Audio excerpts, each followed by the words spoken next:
In the capital city, life has begun returning to normal after a year that was anything but. I feel like it rained all summer. Waterbury, where a candy counter and a soda fountain are helping redefine an art gallery and a city. That is good. Further west stands Richmond's Round Landmark. We don't know of any other round church. And nearby, another beloved local landmark, the community ski hill that's bred Olympians, keeps an expensive sport open to everyone. The mission is no child will be denied an opportunity to ski or ride. Farthest west, the state's biggest city, where murals pop up everywhere, including in the lounge where a legendary band had its start. This is like a total treasure hunt for a fish fan. Right? Yeah, 100%. We're covering 39 miles on I-89, the main streets and back roads of Vermont, next on Chronicle. This is Chronicle on WCVB Channel 5.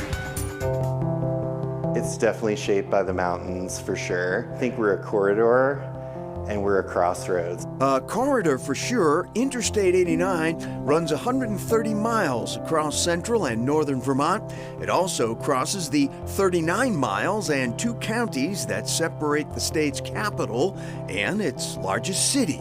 On a cold and snowy winter week, we traveled that stretch of 89, starting on a gray day beneath the Gold Dome. There are many things unique about Vermont's state capital. At a population of just under 8,000, Montpelier is the nation's smallest state capital, only one without a McDonald's, only one with only 2 main streets. Of course, locals here would point out there's only one main street, the other State Street. But in July 2023, there was nothing lighthearted about why Montpelier made national news. It was the state capital that nearly got washed away.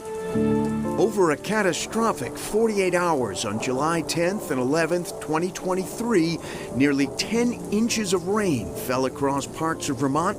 Among the hardest hit, Montpelier, where the Winooski River, cresting at 21 feet and its highest flood level in a century, inundated the city's downtown.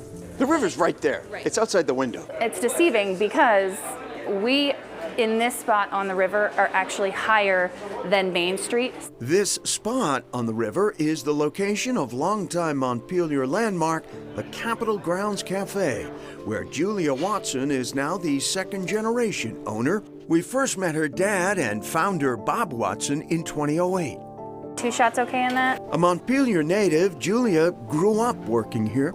So literally stand on a milk crate with my sister at the register and take money. So before I was even making coffee or working in the kitchen, I was just working the little cash register. On the morning of July 10th, Julia Watson was in at 4 a.m. to bake. And I came and I looked in the basement and there was no water. At 7 a.m. is when people are like, have you checked your basement? Still dry at 7, it had all changed just 3 hours later. I didn't even hit the platform. I stayed on the steps and just took a picture.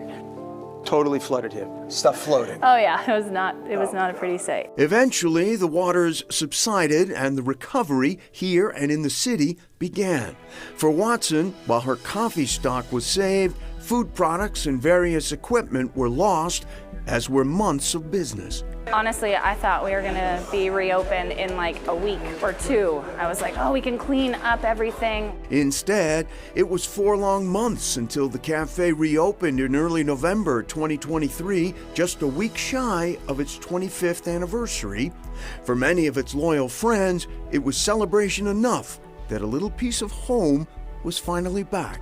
It was wonderful. The other shops are important, but this place, center of everything. Built on higher ground, the Vermont State House building escaped flooding, but its leaders, like all Vermonters, are still dealing with the aftermath. People are still struggling to find housing. It's going to take us a long time to really recover from this horrible event. For now, Montpelier continues to recover, finding a big source of strength in a small but tightly knit community. You've hung on. That's about the best. Yes.